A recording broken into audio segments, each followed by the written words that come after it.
కోట్ల కేసులో దోషులెవరో తేల్చాలని APCC chief Raghuveera Reddy demand చేశారు. సీబీఐతో దర్యాప్తు చేస్తే చంద్రబాబు భాగోతం బయటపడుతుందని అన్నారు ఆయన. తన స్వార్థం కోసం ఏపీ ప్రయోజనాలను తాకట్టు పెట్టిన బాబుకు సీఎం కుర్చీలో కూర్చునే నైతిక అర్హత లేదని విమర్శించారు.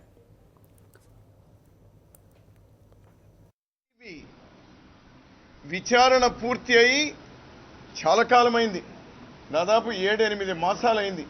ఆ file Telangana chief minister table మీదే ఉంది. సందర్భాల్లో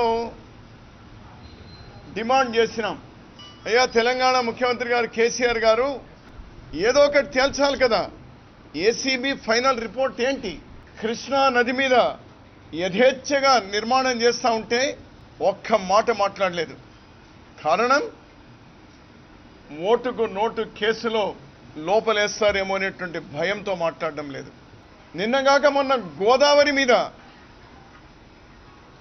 మహారాష్ట్ర తెలంగాణ ఒప్పందం కుదుర్చుకుంటే దాని మీద కూడా మాట్లాడరు ముఖ్యమంత్రి గారు. ఆంధ్రప్రదేశ్లో 500 కోట్లు పెట్టి ఎమ్మెల్యేలు కొనగలుగుతాడు, కానీ ఇతర పార్టీల వాళ్ళని ఓటుకు నోటు కేసు ముందు అక్కడ ఉన్నటువంటి టీఆర్ఎస్ ఎమ్మెల్యేలను కొనడానికి ప్రయత్నం చేసిన పెద్ద మనిషి ఈరోజు వాళ్ళ ఎమ్మెల్యేలందరూ కూడా టోటల్గా 19 మంది ఎమ్మెల్యేలుంటే 17 మంది టీఆర్ఎస్లో అప్పచెప్పేసినాడు. ఇతను వెంటనే దీని మీద అతను దోష కాదా, దోష అనేది ప్రపంచానికి తెలుసు, కానీ చట్టరీత్యా దోష కాదా అని వెంటనే ఆ ఏసీబీ నివేదికను బయట పెట్టవలసినటువంటి అవసరం ఉంది. కోర్టు ఇచ్చినటువంటి డైరెక్షన్ని మేము పూర్తిగా స్వాగతిస్తా ఉన్నాం. పూర్తి వైఫల్యం చెంది ఎన్నికల హామీలతో మొదలుకొని మనకు సంక్రమించిన హక్కులు కేంద్రం నుంచి సాధించుకోవడంతో పాటు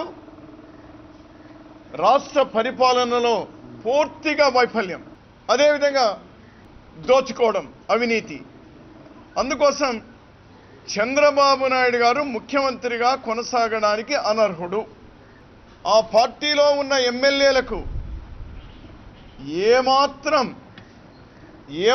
చీము నెత్తురు ఉన్నా, ఏమాత్రం ప్రజల మీద విశ్వాసం ఉన్నా ముఖ్యమంత్రిని మార్చుకోవడం వాళ్లకు శ్రేయస్కరం, అటు రాష్ట్రానికి శ్రేయస్కరం.